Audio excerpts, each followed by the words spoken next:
Ever had someone touch your stuff after you made it crystal clear they shouldn't? Now imagine living with that person.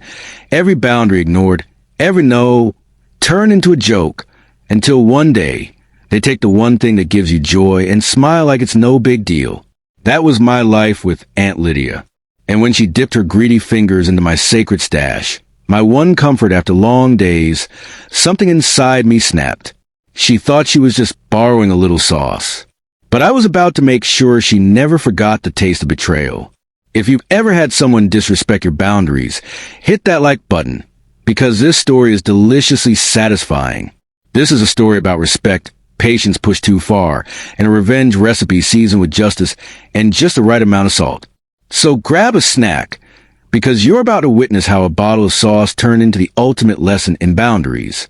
This is the Sauce War. My name's Ethan, I'm 23, and I live in a small but cozy apartment in Seattle, Washington.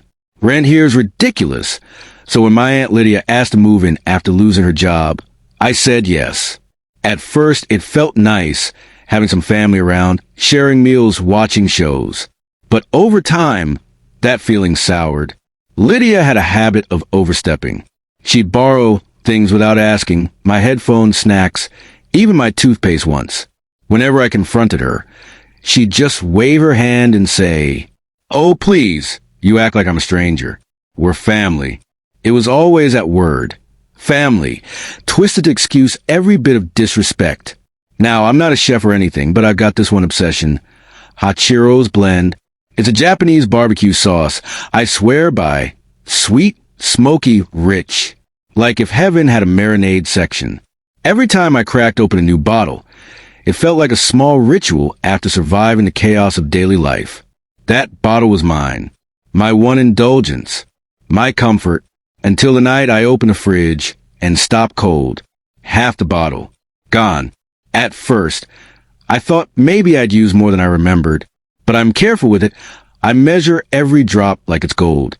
Then I noticed the cap's slightly sticky, sauce dribbled down the side. Lydia's signature carelessness. I called out, "Hey, Aunt Lydia, did you use my Hachiro sauce?" From the living room, without even glancing my way, she said, "Oh, yeah, that stuff's amazing. I used a little for my chicken earlier. You don't mind, right? It's just sauce.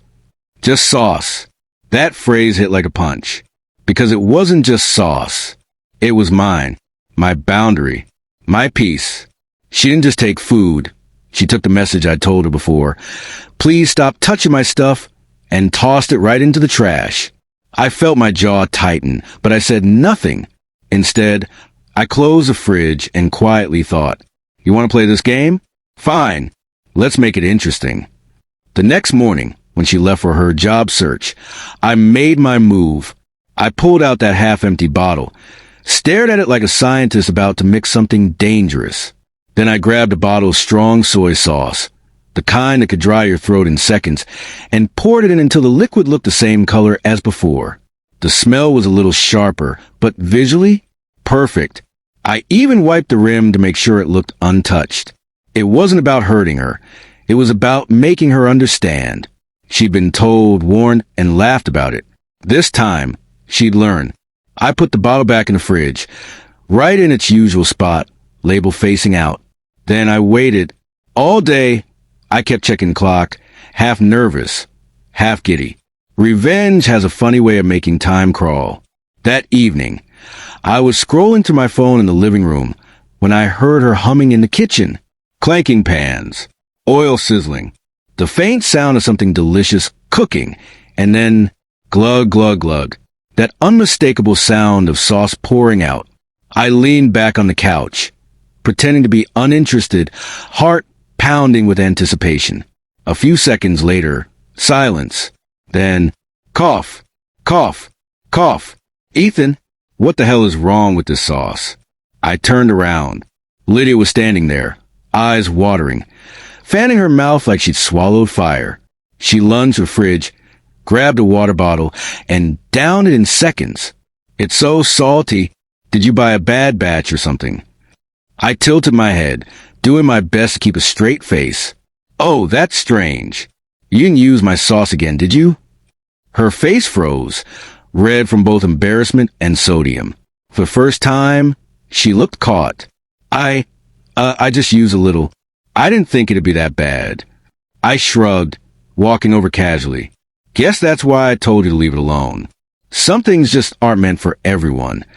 She scowled. You're evil. And I smiled. No, just seasoned. I walked away, leaving her standing there, sauce bottle in hand, eyes wide with the bitter taste of karma still on her tongue. After that day, something changed. The fridge stayed organized, my food untouched, and Lydia, for the first time, asked before using anything. But the best part? Every time she opened the fridge and saw that bottle of hot churros, she'd glance at me first, like she was checking for permission from the sauce god himself.